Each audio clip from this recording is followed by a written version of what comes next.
So let's jump right in. We send our kids to school for years and years, but what are we really preparing them for? It's a huge question, and it gets right to the very core of what modern education is all about. For the longest time, having a great memory was basically the gold standard of being smart. But we live in a world now where you can look up any fact on your phone in like 2 seconds. So is memorizing still the most valuable skill? This really sets up a big debate. Are we training students to be walking databases, or are we teaching them how to be architects of brand new ideas? And you can see that shift happening right here. The skills that used to guarantee success, just remembering things, following instructions to the letter, they're just not enough anymore. The future, it's all about critical thinking, about solving messy problems, and about genuine innovation. So the real question is, how do we build classrooms that actually grow these skills?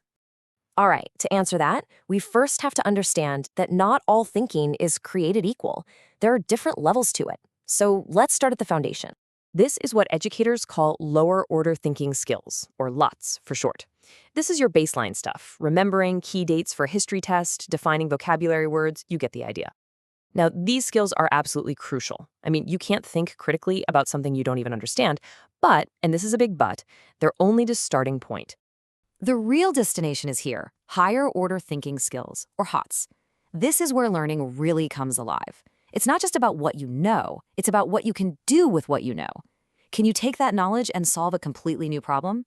Can you break an idea down into its parts, judge its worth, or even better, create something totally original from it?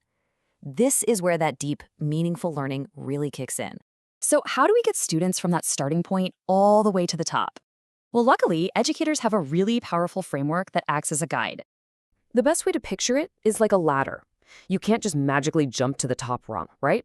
You've got to climb, step by step, and each step builds on the one right below it. And this framework, it's called Bloom's Revised Taxonomy, basically gives us a map for that climb. And here's what that ladder looks like. Down at the bottom, you've got our lower order skills, just remembering facts and understanding what they mean. But the real adventure begins as we climb higher, applying that information, analyzing how things connect, evaluating arguments, and then at the very top, the peak, creating something completely new. It's those top three: analyze, evaluate, and create. That's the real engine of a 21st century education. Okay, so knowing the ladder exists is one thing, but how does a teacher actually help their students climb it? Let's take a look inside the toolbox they use to make it all happen. You might be surprised to hear this, but one of the most powerful tools is also one of the simplest, just asking a question. But it has to be the right kind of question. A teacher's questions can either keep a student stuck on the bottom rungs, or they can be an invitation to start climbing all the way to the top. Just look at the difference here. The questions on the left are pretty straightforward. They test your memory, and there's one correct answer. But the questions on the right? Whoa. There's no single right answer. They force you to analyze, to evaluate, to defend your position, and even to create something new. This is that huge shift from asking what to asking what if and why. Of course, it's not just about questions. A good teacher's toolkit is packed with all kinds of strategies to get students thinking. You've got things like inquiry-based learning, where the students themselves lead the investigation. You've got Socratic questioning, where you dig deep with conversation. And you've got collaborative learning, where students team up to tackle complex problems. But the goal behind all of these is exactly the same: to turn students from passive listeners into active builders of their own knowledge. Now, this all sounds fantastic, but it definitely brings up a tricky problem. If we're not just testing for facts anymore, how do you actually measure these deeper thinking skills? I mean, how do you put a grade on creativity or critical analysis? And this quote it nails it. At the end of the day, what we test is what we're saying is important. So if we truly value thinking, our tests have to change.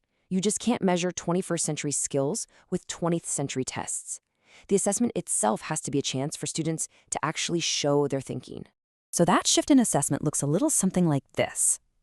We move away from the classic multiple choice test and toward things like performance-based tasks, where a student has to, say, defend a position or design a real solution. And instead of just marking an answer right or wrong, teachers use detailed guides called rubrics that can actually measure the quality of the thinking process itself. And get this, assessment stops being a one-way street.